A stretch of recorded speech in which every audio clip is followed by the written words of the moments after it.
Hi, Tim Biggam back again this week for Traders Exclusive, and the market feeling a little bit of the effects of a sell-off. Certainly yesterday's, Fed minutes led to initially a big burst of buying, followed by a actually pretty violent sell-off into the close. Today we're seeing that retracement back up near the highs of yesterday as some apparently good news out of Germany, Europe, and China on the PMI front in China printing above 50, even though last month was well into the low 40s, so a huge jump there. Germany, wonderful news, to quote some of the officials there.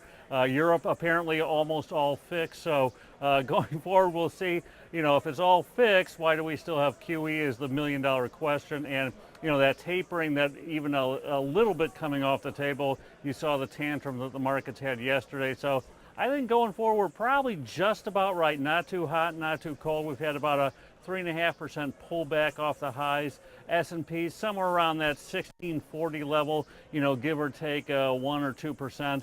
Probably is how we're going to be going forward here till at least the end of this quarter. Certainly August and September, historically, again, weak months for stocks. Looking at a couple stocks, one of them being Green Mountain, which had a huge rally the past 3 days with the news that it's going to be added to the NASDAQ 100. Actually did get added this morning.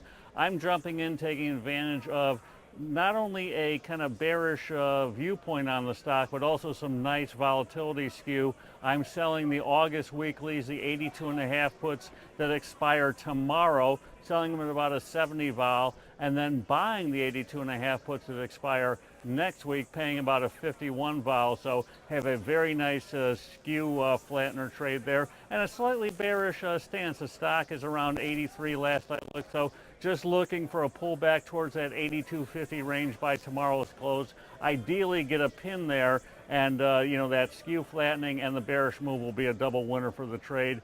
Other than that, looking at a stock like Hewlett-Packard, vols are still up on that. I'm selling out of the money call spreads on Hewlett.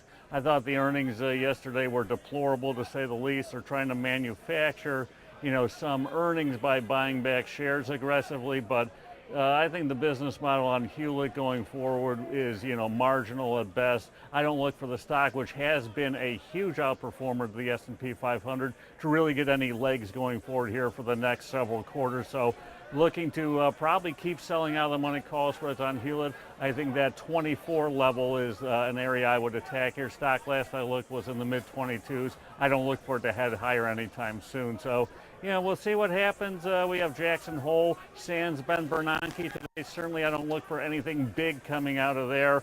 Everyone is pretty much pedal to the metal here, with quantitative easing. The Chinese refusing to jump in the game, and with that PMI print they had today, whether it's valid or not, really signaling they're not going to be in the game anytime soon. So until next week, this is Tim Biggam. As always, keep your position sizes in place and your risk at the levels it should be. Take care.